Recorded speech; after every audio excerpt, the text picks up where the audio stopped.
Selamat pagi semuanya. Pagi ini kita akan memulai renungan kita dari kitab Ulangan. Dan saya merasakan bahwa ini juga sekaligus mempersiapkan kita untuk meninggalkan tahun ini dan memasuki tahun depan ya. Kitab Ulangan sebetulnya merupakan pesan-pesan terakhir yang diringkas oleh Musa. Sebelum Musa mati, sebelum akhirnya kepemimpinan Musa selesai, jadi Musa mati di atas Gunung Nebo, saudara. Kalau saudara pernah ke Israel, maka di Gunung Nebo itu kita bisa melihat satu tiang yang dibelit oleh ular seperti peringatan dari kitab Bilangan pasal 21. Jadi kitab Ulangan ini dibagi dalam beberapa bagian. Dalam Ulangan pasal 1 sampai dengan Ulangan pasal 30, sebetulnya 30 pasal ini berisi tentang khotbahnya Musa yang masih dibagi menjadi 3 khotbah.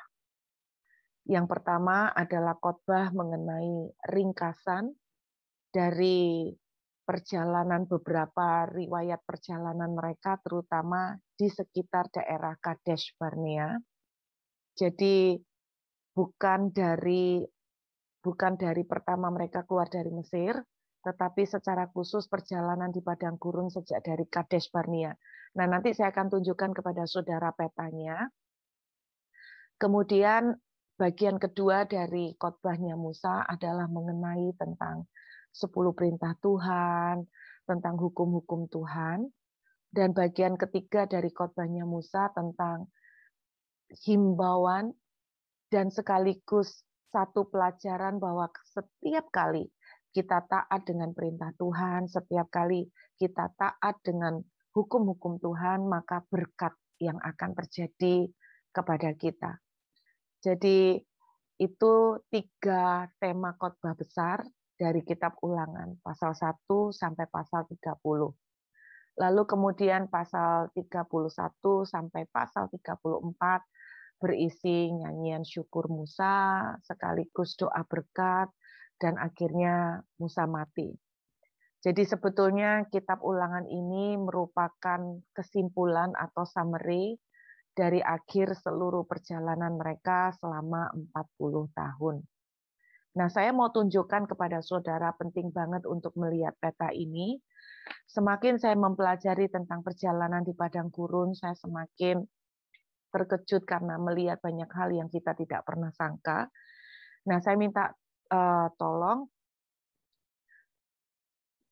bisa ditunjukkan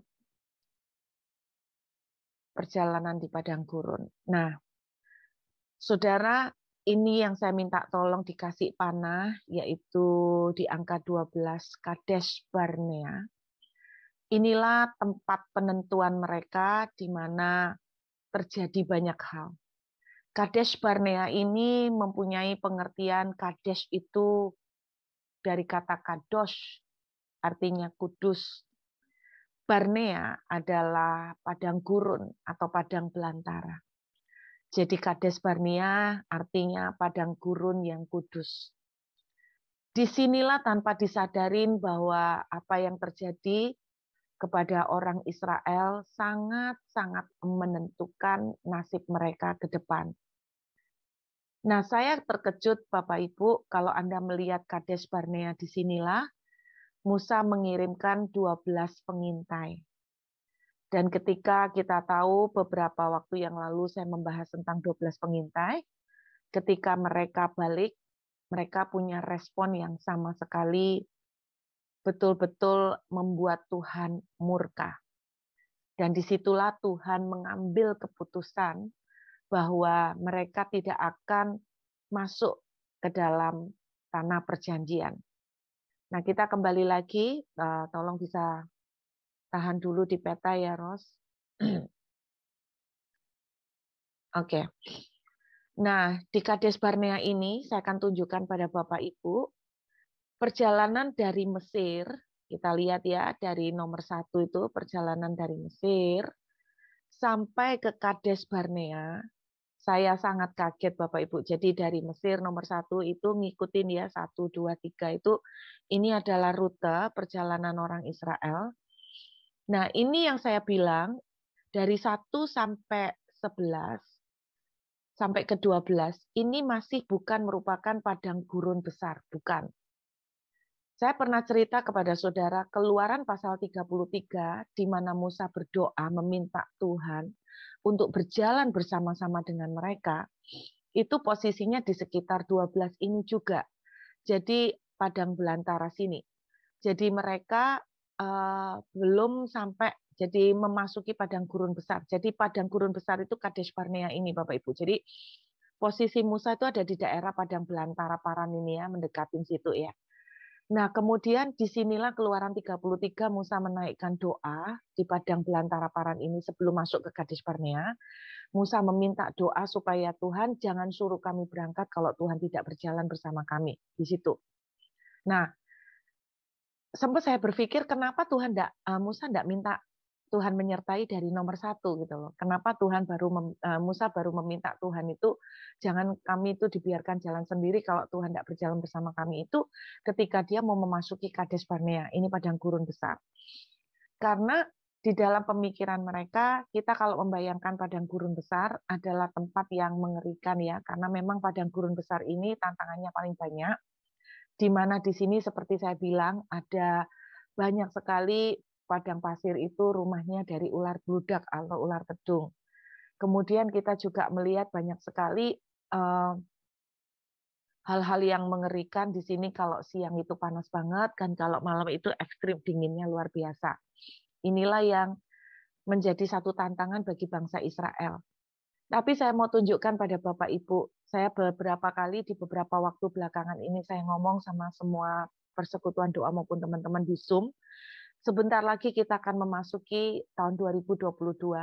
Saya mendapatkan satu rema bahwa kita akan memasuki Kadesh Barnea. Kita akan memasuki Kadesh Barnea ini Bapak Ibu. Sekaligus padang gurun besar, kita akan menghadapi tempat penentuan. Apa yang kita lakukan, segala sikap yang kita tunjukkan di sini sangat menentukan apa yang akan kita terima. Karena itu saya percaya tahun 2022 kita akan masuk ke Kadesh Barnea, saudara ya.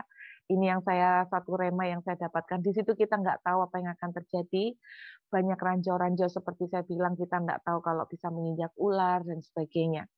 Nah ini cukup besar padang gurunnya. Tetapi seperti saya bilang, kalau Anda lihat dari angka 12, ya Kadesh Barnea, kita naik sedikit, di situ ada Kanaan dengan huruf-huruf besar di atas ya, Kanaan. Nah, kalau saudara melihat Kanaan, seperti saya bilang, dari angka 12 menuju ke Kanaan, ternyata cuma 11 hari. Mengagetkan ya. Dari angka 12 menuju ke Kanaan itu cuma 12 hari. Nah, tolong ditahan sebentar ya petanya ini ya Bapak Ibu. Saya mau tunjukkan rangkaiannya.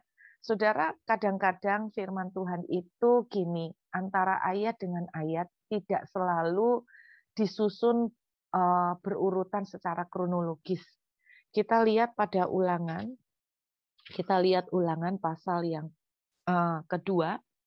Kita lihat Ulangan pasal kedua. Nah, Ulangan pasal 1 ini, saudara, Musa menceritakan kembali pengalaman di Gunung Horeb itu di Sinai, di mana terjadi Tuhan itu mengirimkan 2 loh batu dan sebagainya. Kemudian Musa merangkum tentang perjalanan, tentang ke-12 pengintai. Nah, kita lihat Ulangan pasal 2, ayat yang ke-7. Sebab Tuhan Allahmu memberkati engkau dalam segala pekerjaan tanganmu, ia memperhatikan perjalananmu melalui padang gurun yang besar ini. Padang gurun yang besar ini.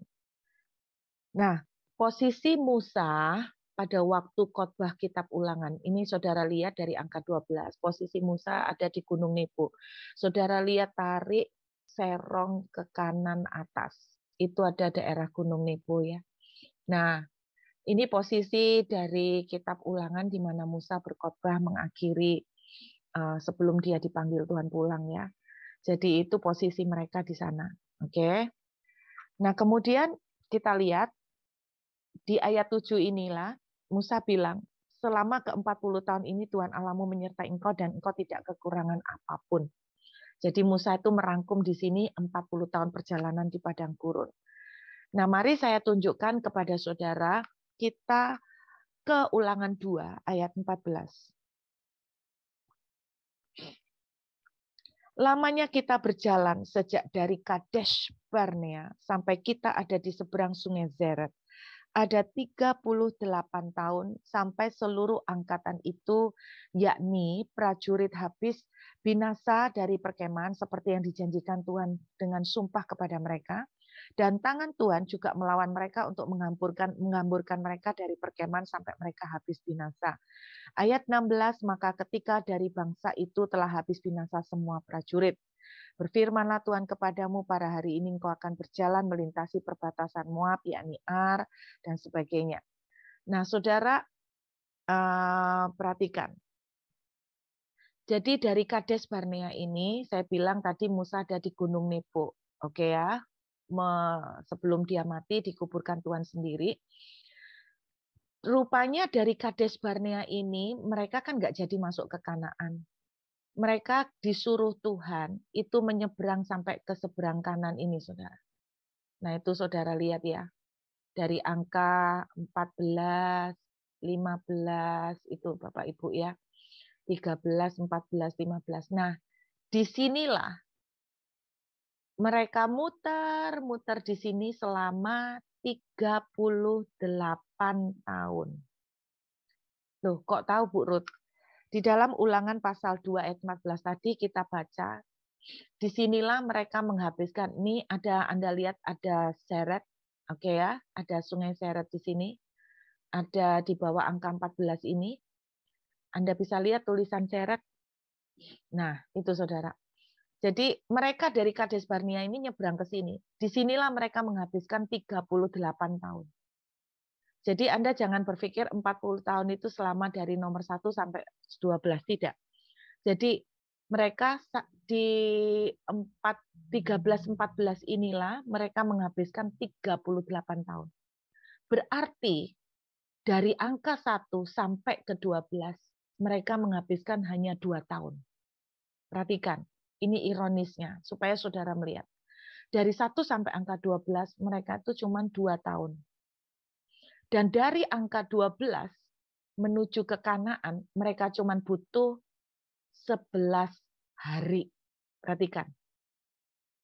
Konyol banget ya. Tinggal 11 hari doang jaraknya. Mereka gagal. Dan ketika mereka ditegur oleh Tuhan, dimarahin oleh Tuhan, mereka dikatakan oleh Tuhan, kamu tidak akan masuk Kanaan. Mereka nangis-nangis. Dan mereka tetap maju untuk menggempur Kanaan, tetapi tidak berhasil karena Tuhan tidak mengizinkan. Jadi mereka akhirnya menghabiskan cukup banyak waktu lama di Kades Barnea, setelah akhirnya itu Tuhan menyuruh mereka bangkit dan mereka berjalan ke daerah sini, saudara. Nah, di daerah sinilah, saudara lihat tulisan Edom, di sinilah salah satunya bilangan 21 terjadi, yaitu kisah mereka dipagut ular tedung. Nah, di sini, ini semua masih masuk bilangan padang, masih masuk daerah padang gurun besar. Nah, hal pertama yang saya mau simpulkan buat Bapak Ibu, dengarkan baik-baik. Seperti saya bilang dari angka 1 sampai 12 itu mereka cuma ambil 2 tahun. Sisanya 38 tahun mereka muter di daerah 12 sampai dengan Gunung Nebo. Tujuannya apa? Tuhan mengatakan di dalam Ulangan tadi, semua generasi pertama yang tidak diizinkan Tuhan masuk ke tanah perjanjian dihabiskan selama 30 tahun, 38 tahun di sini. Saudara dengarkan baik-baik. Cuman 2 tahun dan kira-kira 11 hari lagi mereka membutuhkan waktu untuk menduduki Kanaan, tapi mereka fail, mereka gagal di Kades Barnea. Apa yang terjadi di Kades Barnea? Seperti saya bilang, oke ya, kesimpulan hal pertama yang saya mau kita belajar pagi ini. Kades Barnea seperti saya bilang adalah padang gurun. Padang gurun besar. Kita akan memasuki padang gurun besar. Saya percaya tahun depan adalah padang gurun besar. Tapi dengarkan. Secara manusia kita melihat padang gurun besar sesuatu tantangan yang besar. Tapi dengarkan baik-baik. Semakin besar tantangan yang saudara dan saya diizinkan oleh Tuhan untuk kita hadapi, semakin dekat kita dengan kemenangan. Sebetulnya semakin besar padang gurun yang kita harus hadapin, semakin dekat kita dengan breakthrough, semakin dekat dengan kita dengan mujizat-mujizat besar yang Tuhan mau kasih, semakin dekat kita dengan penggenapan janji Tuhan. Hari ini, kalau ada di antara saudara sedang merasakan seperti dalam Kadesh Barnea, di mana begitu banyak challenge, begitu banyak tantangan yang terjadi. Dengarkan baik-baik. Seorang wanita, kalau mendekati waktunya untuk melahirkan, maka dia akan mengalami sakit yang amat sangat tambah dahsyat. Jadi kalau hari ini saudara sedang di dalam posisi di mana tekanan yang saudara rasakan semakin besar, kuatkan hati saudara karena saudara semakin dekat menuju ke Kanaan. Amin. Di Kadesh Barnea, seperti saya bilang, padang gurun, but it is kadosh, holy, kudus. Saya percaya waktu hari ini kita sedang ada di padang gurun. Di situ sedang terjadi kita semakin mendekat dengan yang namanya blessing Tuhan yang sempurna. Walaupun padang gurun, tapi itu kudus. Disitulah ada penentuan. Disitulah ada menjadi lembah penentuan yang akan menentukan perjalanan kita, the next reward yang akan kita terima. Pelajaran pertama, kalau hari ini saudara di dalam tekanan padang gurun yang dahsyat, dengarkan, Anda semakin mendekati tanah Kanaan. Amin, saudara, mendekati tanah Kanaan. Pelajaran kedua yang kita bisa ambil dari peristiwa ini. Lihat, seperti saya bilang dari angka 1 ke 12, sebetulnya cuma 2 tahun. Oke ya, 2 tahun. Itu pun termasuk lama, karena seperti saya bilang harusnya cuma 1 bulanan, sampai 2 bulan ditempuhnya, tapi menjadi 2 tahun. Oke, tetapi yang paling fatal adalah terjadi di Kadesh Barnea. Dari 11 hari menjadi 38 tahun. Apa yang terjadi di Kadesh Barnea, Bapak Ibu? Apa yang terjadi di Kadesh Barnea? Disinilah banyak terjadi peristiwa-peristiwa. Salah satunya, Miriam dan Harun berontak. Oke, berontak sama Musa. Di sini juga terjadi penentuan Musa membuat Tuhan murka, dan Tuhan berkata, engkau tidak akan masuk ke tanah perjanjian. Apa yang dilakukan oleh Musa di Kadesh Barnea? Musa emosi. Musa marah. Akhirnya tidak bisa lagi menahan diri. Dia begitu marah dengan orang-orang Israel yang selalu mengeluh dan komplain. Dan akhirnya Musa itu marah memukul batu untuk mengeluarkan air dari dalam batu. Disinilah terjadinya di Kadesh Barnea. Yang membuat Tuhan berkata, kamu tidak akan masuk ke tanah perjanjian. Di Kadesh Barnea juga terjadi peristiwa 12 pengintai pulang melaporkan hal yang negatif yang 10 orang. Dan kemudian Tuhan murka. Karena semua orang Israel gara-gara mendengar cerita itu mereka berontak. Mereka ngomong, kenapa kamu bawa kami ke sini, kamu mau mengubur kami di padang gurun ini, betapa susahnya kami, betapa malangnya kami. Saudara, di sini semua terjadi. Dari sinilah akhirnya banyak final decision dan vonis-vonis yang mengerikan terjadi. Musa tidak boleh masuk, orang Israel tidak boleh masuk ke tanah perjanjian. Dan 10 orang pengintai dihukum mati oleh Tuhan langsung dengan tulah. Pada saat itu juga. Disinilah semuanya penentuan. Bapak Ibu dengar baik-baik. Apa yang menjadi reaksi saudara di padang gurun akan sangat menentukan apa yang Anda akan terima next-nya. Seperti saya bilang, makin Anda tekanan di padang gurun, makin dekat Anda dengan Kanaan. Tetapi ketika Anda meresponi salah, maka itu akan membuat Kanaan saudara tidak akan pernah terjadi. Saudara, Tuhan ternyata tidak pernah punya rencana untuk bikin lama. Dia seorang ayah. Tidak pernah seorang ayah itu berkata begini, sengaja gue lama-lamain biar kapok lu. Enggak. Dari sejak nomor 1 sampai ke 12 pun cuma 2 tahun. Tuhan tidak pernah mau lama. Yuk kita buka Lukas pasal 18. Nah, saudara, kita lihat Lukas pasal 18. Lukas pasal yang ke-18, kita lihat ayat yang ke-7. Lukas pasal 18 ayat yang ke-7 sampai ke-8. Tidakkah Allah akan membenarkan orang-orang pilihannya yang siang malam berseru kepadanya, dan adakah ia mengulur-ulur waktu sebelum menolong mereka? Perhatikan, Tuhan tidak pernah suka mengulur-ulur waktu. Tuhan tidak pernah suka sengaja bikin lambat-lambat. Ternyata kalau saudara dan saya juga tidak suka dilama-lamain, ternyata kita juga punya DNA yang sama dengan Tuhan. Makanya kalau kita pesan makanan di restoran kan kita bilang, Mbak, tidak pakai lama ya. Nah, ternyata DNA-nya juga nurun sama Tuhan. Jadi jangan khawatir, bukan saudara dan saya aja yang tidak suka lama. Tuhan aslinya juga tidak suka lama. Perhatikan, adakah ia mengulur-ulur waktu sebelum menolong mereka? Aku berkata kepadamu, ia akan segera membenarkan mereka. Akan tetapi jika Anak Manusia datang, adakah ia mendapati di bumi? Waktu saya mempelajari kata membenarkan, saya sangat terkejut. Kata yang dipakai dalam bahasa asli adalah avenge atau membalas dendam, atau defend, membela. Dan ada tambahan, bukan sekedar segera, tetapi kata yang dipakai adalah speedily, berarti dengan kecepatan tinggi. Dengan kecepatan tinggi. Berarti Tuhan itu mau ngomong gini loh, Tuhan itu ternyata tidak suka melambat-lambati untuk menjawab doa. Tuhan tidak suka berlama-lama untuk memberikan pertolongan.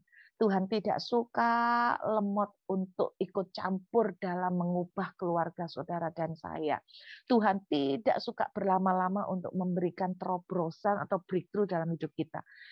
Karena menurut Ulangan pasal Lukas pasal 7, 17 pas 18 ayat yang ke-7 dan 8, Tuhan tidak suka berlama-lama, bahkan dia ingin segera defend, membela atau membalaskan dengan segera secepat kilat, speedily. Itu loh hatinya Tuhan.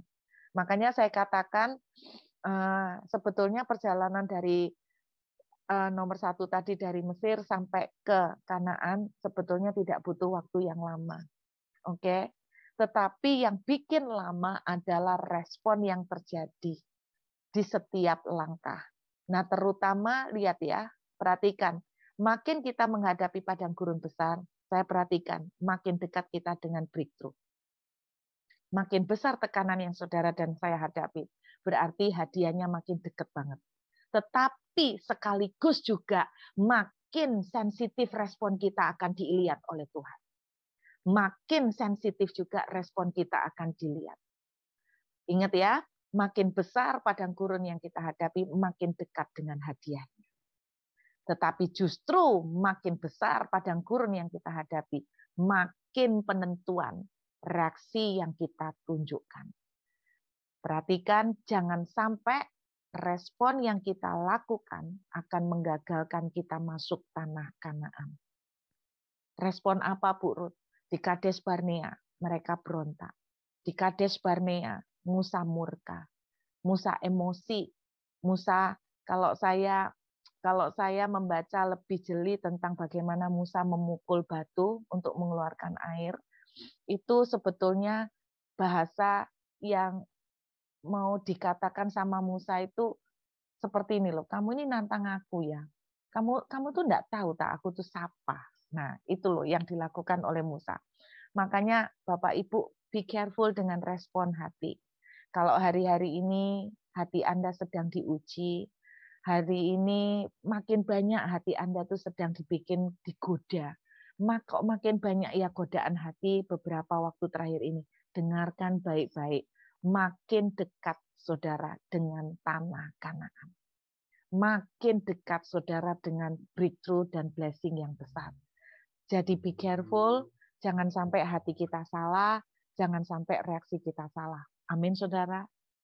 Nah, salah satu yang saya ingin tunjukkan, sebuah kesalahan yang fatal yang membuat 10 pengintai habis dan orang Israel di Kades Barnea. Tuhan bilang, oke, that's it, no more. Bahasa Inggrisnya gitu. Oke, cukup ya. Cukup sudah. Sekarang enggak ada lagi, ampun bahasanya gitu. Kalian enggak akan masuk tanah perjanjian. Gara-gara kesalahan apa yang fatal sekali yang dia lakukan. Kita lihat yuk Ulangan pasal 1. Ulangan pasal 1 ayat yang ke-30. Ulangan pasal 1 ayat yang ke-34. Perhatikan saudara, ketika Tuhan mendengar gerutumu itu, ia menjadi murka dan bersumpah.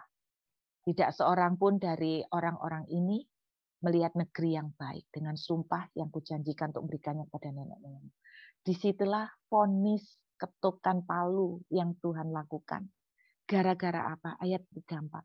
Ketika Tuhan mendengar gerutumu. Saya mencari bahasa aslinya. Bahasa aslinya dipakai dengan dua kata, yaitu kol dabar.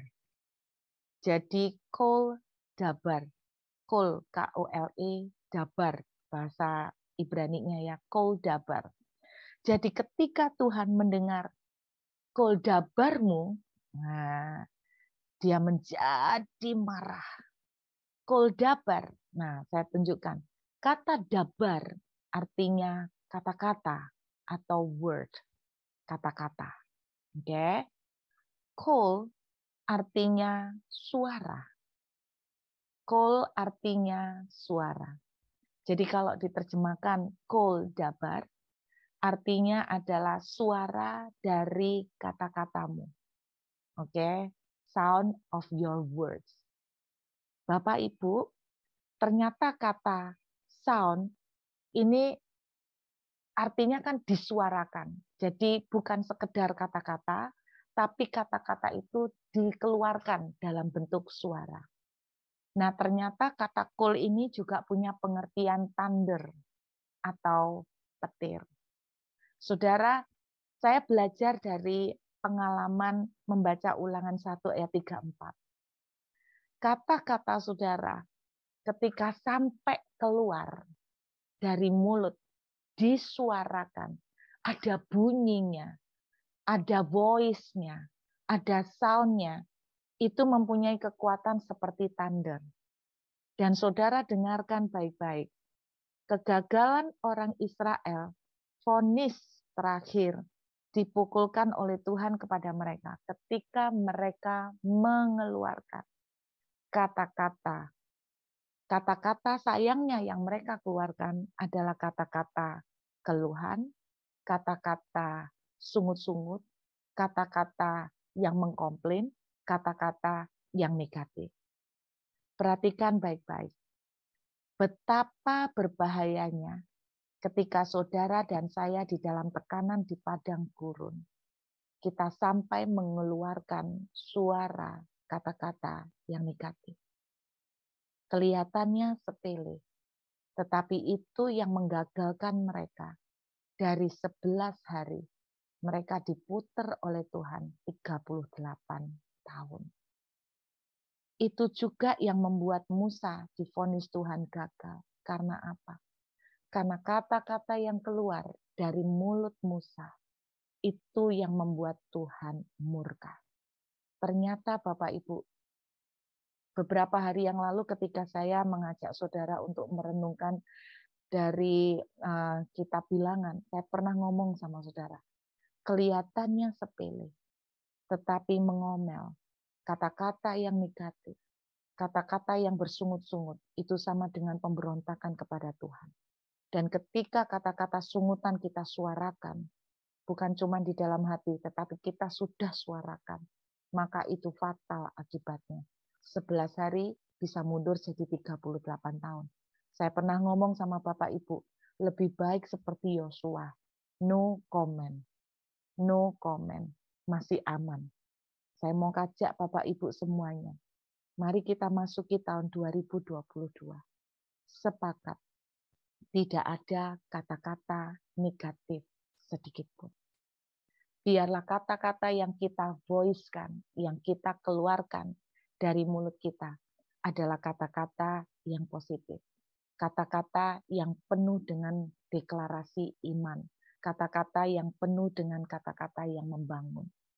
lihat, Musa juga gagal masuk ke tanah perjanjian. Diawali dengan hati yang emosional. Diawali dengan hati yang murka. Lalu keluar kata-kata marah kepada orang Israel. Saudara, selama ini kalau kita pelajari tentang Musa, setiap kali dia marah, dia cuma datang ke Tuhan, dia bilang, Tuhan, ampuni bangsa yang tegar tengkuk ini. Tetapi hari itu Musa feel untuk menguasai diri.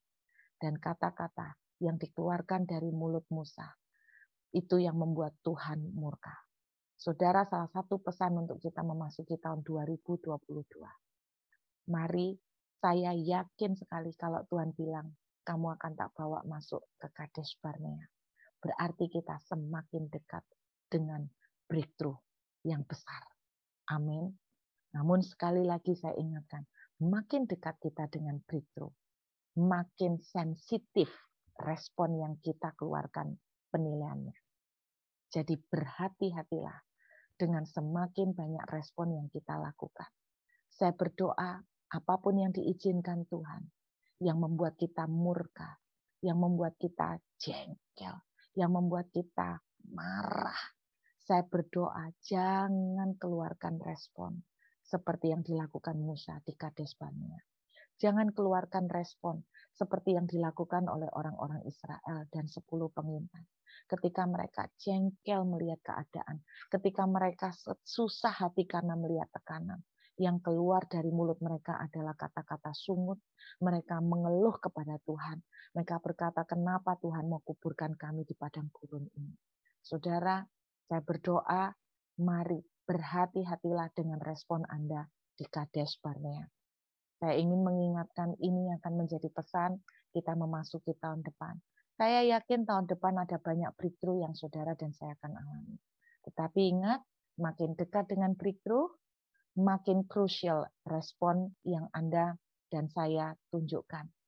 Ingat ya, jangan termakan dengan tekanan. Jangan tergoda oleh tekanan sehingga Anda lose control. Saya berdoa biarlah sound of worship, voice of worship. Nah, kata vow ya, voice. Jadi voice itu berarti dikeluarkan suaranya itu kedengaran. Voice of worship itu yang keluar dari mulut kita. Bukan voice of negative words. Voice of worship itu yang akan kita keluarkan. Sehingga apa? Tuhan akan berkata seperti kepada Kaleb dan Yosua. Hanya kalianlah yang akan masuk ke tanah perjanjian. Amin. Yuk kita menghampiri Tuhan. Kita siapkan tubuh dan darah. Saya boleh minta satu pujian yang terakhir yang tadi kita nyanyikan. Kita, yuk, kesempatan pagi ini kita boleh sekali lagi mengintrospeksi. Kitab Ulangan adalah kitab introspeksi. Saya sempat berpikir, saudara, dari Kades Barnea, mereka muter-muter di daerah sana 38 tahun. Kadang saya tuh berpikir gini ya, kenapa Tuhan nggak ngomongin mereka ya, orang Israel sama Musa. Kalian kuat ya, karena cuma 11 hari tok loh jaraknya. Sebentar lagi kita mau selesai. Saya tuh sempat ngomong gini, Tuhan kalau andai kata Tuhan ngomongin mereka pasti nggak kayak gini. Mereka pasti nggak akan seperti ini. Saya yakin kalau Tuhan ngomong, nah cuma tinggal 11 hari apa tahanan apa suepanya itu ditahan gitu loh. Nah ditahan gitu loh kesabarannya. Mau tinggal 11 hari kok. Saudara, saya sempat mikir, Tuhan kalau Tuhan ngomong seperti itu, mereka pasti tidak akan kayak gitulah Tuhan. Tapi kenapa Tuhan itu kok nggak mau ngomong? Bapak Ibu, yuk buka sekali lagi. Bilangan pasal 14 yuk.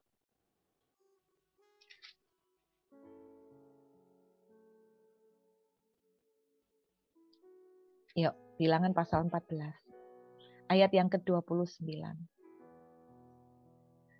Di padang gurun ini bangkai-bangkaimu akan berhantaran, yakni semua orang di antara kamu yang dicatat, semua tanpa terkecuali yang berumur 20 tahun ke atas, karena kamu telah bersungut-sungut kepadaku. bahwasanya kamu ini tidak akan masuk ke negeri yang dengan mengangkat sumpah telah kujanjikan akan kuberi kamu diami kecuali Kaleb bin Yefune dan Yosua bin Nun. Tentang anak-anakmu yang telah kamu katakan mereka akan menjadi tawanan, mereka yang akan kubawa masuk supaya mereka mengenal negeri yang telah kamu hinakan. Tetapi mengenai kamu, bangkai-bangkaimu akan berhantaran di padang gurun ini. Di sini yang 38 tahun Tuhan habiskan mereka ya. Dan anak-anakmu akan mengembara sebagai penggembala di padang gurun 40 tahun lamanya dan akan menanggung akibat ketidaksetiaan sampai bangkai-bangkaimu habis di padang gurun. Sesuai dengan jumlah hari kamu mengintai negeri itu yakni 40 hari. Saya kemarin cerita mereka mengintai Kanaan 40 hari. 1 hari dihitung sama dengan 1 tahun, jadi 40 tahun lamanya kamu harus menanggung akibat kesalahanmu. Supaya kamu tahu rasanya jika aku berbalik daripadamu. Saudara, berkali-kali Tuhan mengatakan, sebetulnya kenapa Tuhan tidak ngomong di Kades Barnea itu bahwa jarak mereka tinggal 11 hari aja. Karena sebetulnya Tuhan itu lebih mengincar hati kita. Bagi Tuhan untuk memberikan berkat. Bagi Tuhan untuk memberikan berkat. Jauh sangat mudah. Anda bisa bayangkan bahwa model mental orang Israel yang seperti itu, kalau dibawa masuk ke tanah Kanaan, itu akan lebih mengerikan. Betapa mereka akan lebih banyak lagi, termasuk menggeret anak cucu mereka yang masih baru-baru dan muda-muda ke dalam kesalahan dan pelanggaran mereka. Jadi sebetulnya kenapa Tuhan tidak bilang 11 hari? Karena sebetulnya Tuhan itu menjadikan dan mengizinkan masa-masa itu untuk menyiapkan hati kita, untuk melihat hati kita. Saudara, jadi saya percaya buat Tuhan itu gampang banget untuk memberkati. Tahukah Anda, orang-orang Israel generasi kedua yang ada di bawah kepemimpinan Yosua yang masuk ke tanah Kanaan, yaitu mereka yang umur 20 tahun ke bawah, kecuali Kaleb dan Yosua, 20 tahun ke bawah. Jadi ketika Kaleb itu masuk ke tanah Kanaan itu umurnya sekitar 70-an. Dan Yosua sekitar 40-an ya, 30-40. Nah saudara, ketika mereka masuk ke tanah Kanaan, generasi yang di bawah kepemimpinan Yosua adalah generasi yang betul-betul nurut. Betul-betul taat. 38 tahun diizinkan Tuhan untuk mempersiapkan generasi yang kedua yang mulai dari kecil itu. Supaya apa? Yang mulai dari bayi. Mereka diajarin betul-betul. Jangan meniru kesalahan dari bapak dan engkong kamu ya. Saudara, Tuhan menyiapkan hati. Bagi Tuhan untuk memberkati itu mudah. Tetapi kalau kita belum diberkati, belum dijawab doa. Mungkin saudara dan saya salah bereaksi di Kades Barnea.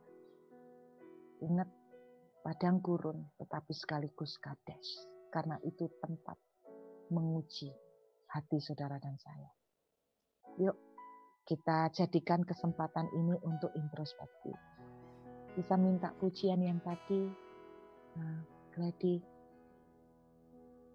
yang terakhir tadi.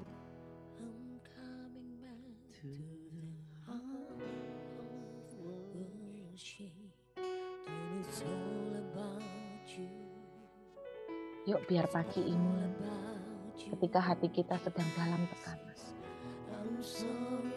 jangan sampai engkau menyuarakan kata-kata keluhan. Kata-kata yang berkata, why Lord, why you are not so fair, so unfair Lord, kenapa engkau tidak adil Tuhan, kenapa engkau lakukan begini, kenapa engkau begini. Tapi biarlah di Kades Barnea, ketika saudara dan saya dalam tekanan paling hebat, the voice of worship itu yang akan kita keluarkan. Amin. Untuk kita katakan, I'm coming back to you, Lord. Yes, we are coming back to you, Lord.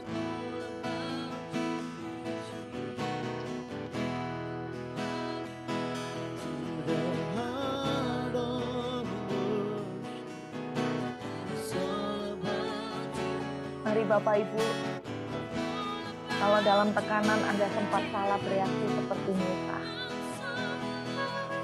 emosional, Musa tersinggung juga, Musa tersinggung. Kalau kita tersinggung karena kita merasa kita punya harga diri, saudara dan saya nggak punya harga diri, karena kita sampah. Kita nggak punya harga diri, karena kita sampah. Harga diri kita cuma satu. Kebanggaan kita cuma satu, yaitu Yesus. Karena itu saya berdoa kita bereaksi dengan benar. Mari kita introspeksi. Adakah saudara tersinggung harga dirimu? Hingga engkau mengeluarkan kata-kata yang baik. Adakah engkau marah dan jengkel sehingga kata-kata yang baik kau keluarkan? Di Kadesh Barnea, biarlah Tuhan mendengar the voice of worship. The voice of worship. Bukan the voice of complaint. Bukan the voice of complaint. Bukan the voice of anger. Apakah yang Anda suarakan keluar? Kata-kata marah? Kata-kata luapan emosi kejengkelan? Kata-kata luapan kritikan? What sound yang Anda keluarkan dan perdengarkan? Keluarkan the voice of worship. The voice of worship. Mari sekali lagi kita katakan pujian ini dengan ini. I'm coming back to you, Lord.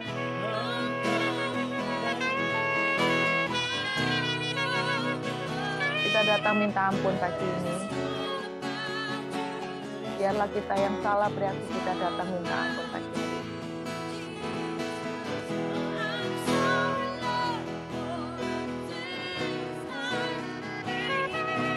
All about you, Lord.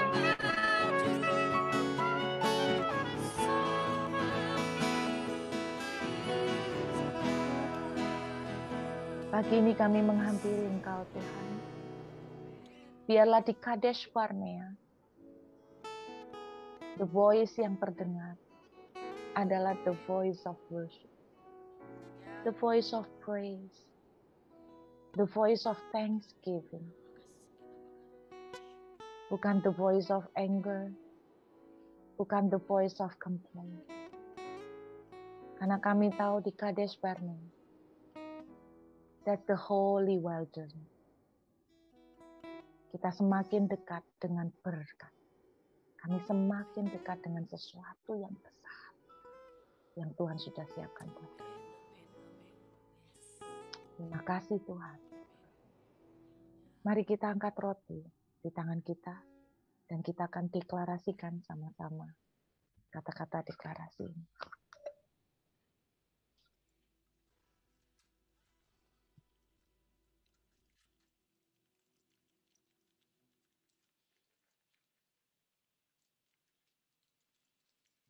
Mari kita deklarasikan sama-sama. Kita angkat roti di tangan kanan kita. 1, 2, 3. Saya mendeklarasikan bahwa saya hanya akan berbicara dengan menggunakan kata-kata yang memberkati dan berkemenangan. Yang keluar dari iman atas diri saya sendiri, keluarga, atas masa depan saya, dan orang-orang yang saya kasihi. Saya tidak akan menggunakan kata-kata saya untuk menceritakan tentang tekanan dari situasi saya. Tetapi sebaliknya, saya akan menggunakan kata-kata saya untuk mengubah situasi saya. Saya memanggil anugerah dan kasih karunia dari Tuhan untuk bekerja atas setiap situasi dalam hidup saya. Memanggil ketenangan dan ketentraman yang menerobos, memanggil kesembuhan, serta restorasi yang saya perlukan. Saya tidak akan berbicara kepada Tuhan mengenai seberapa besarnya masalah saya. tetapi justru saya akan berbicara kepada Tuhan tentang seberapa besarnya Tuhan saya. Dengan makan roti ini, yang saya percaya adalah tubuh Kristus, maka saya beriman dan percaya apa yang saya deklarasikan pasti terjadi sekarang juga. Di dalam nama Yesus, mari kita makan dengan iman. Dalam nama Yesus.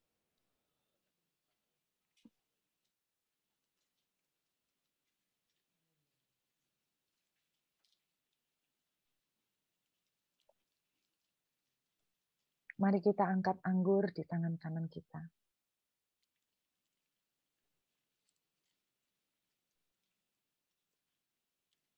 Kita deklarasikan sama-sama.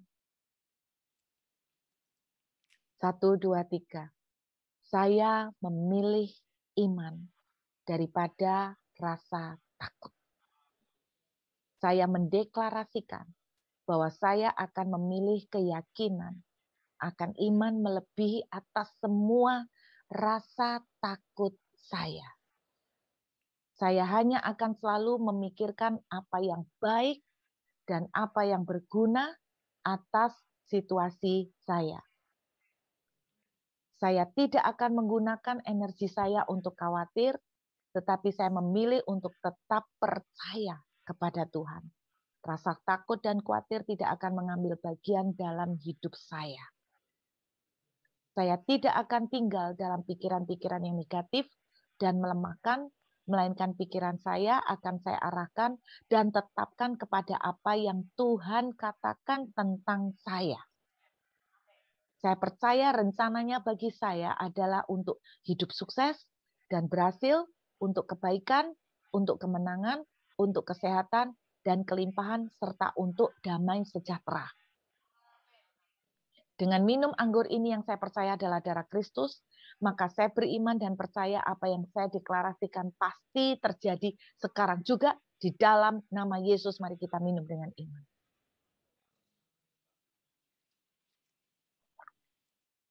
Sekali lagi kita berdoa, terima kasih Tuhan. Kami percaya kami akan punya mental pemenang. Kami akan bersikap jauh lebih baik daripada hari kemarin. Dan hari ini pasti kami berjalan dalam keajaiban dan kemurahan Tuhan yang luar biasa. Amin.